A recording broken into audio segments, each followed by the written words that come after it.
Hey, what's up you guys? It's Scott with Everyday Home Repairs, and today I'm going to show you how to swap out a garage door opener in as little as 10 minutes. Might sound a little bit hard to believe, but the ability to change it out in such a small amount of time is because I'm able to reuse the brackets that are already installed to the ceiling and the same rail and belt system I'm going to keep in place. I wasn't for sure at the start if that would work or not, so what I did is jumped up and took some measurements on the mounting brackets to the garage door opener and also the bolt pattern for the rail from the existing one that's installed now. Went down to Home Depot and I'm not advising this, but I opened a box there very carefully, so if I had to tape it back up, I could, and then measured the B750 model that you see behind me. Everything matched up, and I thought, great, now I can just get this one and it'll be a quick swap and not a huge job to do. And remember, if you don't have the exact same scenario as what I'm outlining, so a 2011 Chamberlain HD660M, swapping that to a B750, you might be in a similar scenario, and that's because Chamberlain makes LiftMaster as their higher end, like commercial garage door openers, and usually you'll know that because the rail is like a T-bar, and it's just a stronger rail than the box rail that you'll see that you put together on the one that I have. And they also make the Sears Craftsman brand. So there's a lot of similar parts out there and have been for years and years and years. So taking a few measurements and seeing what type of drive you have, is it a belt drive or chain drive, you can take those components, go look at what's available, and you might be in a similar scenario with a totally different model starting off with and be able to swap that thing out in no time. So I'm gonna jump up there and show you how to get this one swapped out and get back up and running. Starting off, you want to unplug your garage door opener and also disengage the opener from the garage door. Then I'll start off by just removing the cover for the belt system, and then the two mounting bolts which will hold the rail on the opener. To support the weight, I have a bungee cord which I've attached to the bracket and then also to the rail, so that will hold the weight as I remove the garage door opener, because I'm just going to swap the new one right in place. Now this is up to you, but this is just the way I go about it, and that's reinstalling everything I've removed just so it stays in place and I don't have bolts and screws falling around.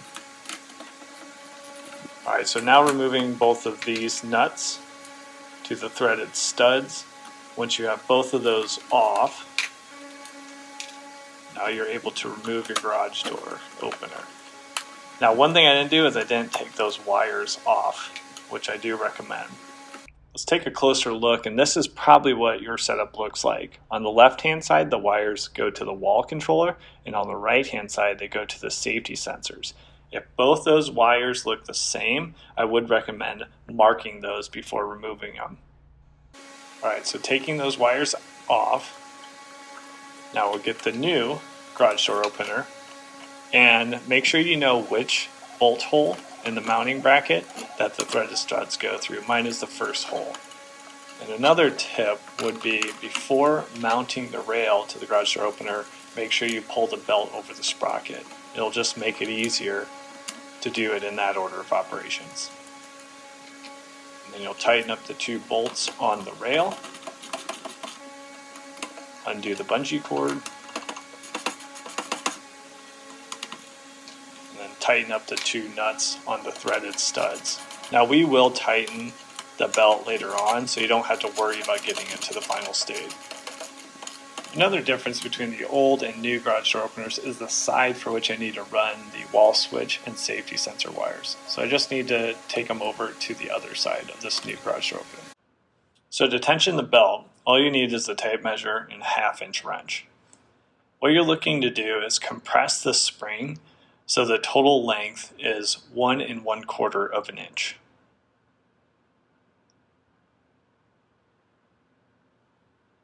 If you need a deeper dive on how to tension or tighten this belt, I do have a different video on that, and you can see the link up in the upper right hand corner. So now to get the wires reconnected, all you do is pull down, and now release the cover. And you'll see we have 4 different quick connector slots here.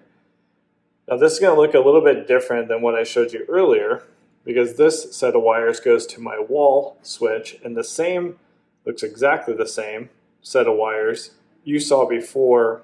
This goes to my safety sensors, and I had 2 pair. You probably have 2 pair that are twisted together, and then those will go in the right hand side. But since these were looking exactly the same, I did use a Sharpie and mark this one so I knew that this was for the safety sensors. But all you have to do is just match red with red and white to white on the left hand side here. And they're just push connectors, so you just push them in. And if you do need to release them, you just press these little tabs and then that will release them out. But you do want to do a pull test and make sure that they're seated correctly. Okay, so that is for the wall switch. I'll get this in the little holder here. Okay, same thing here, but instead we go white to white and red to gray. What you might see on your setup is a white and then a white with a black stripe wire. The white with black stripe would go into your gray side of it.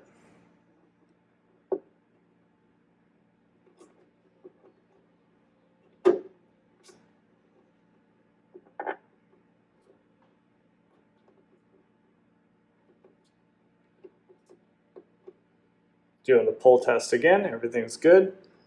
And then we'll just get it mounted here in the little clip. Now while you're up here, you can also screw in your light bulbs because you'll have one for each side. One thing to note is these covers, there's 2 brackets on the bottom here. Do be careful, they can kind of bind up and they just strike me as easy to break off. So when you're pivoting the cover up, make sure you get to past this point and then just click it in place. Right, and then don't forget to mount your cover, which will go over the sprocket for the belt drive.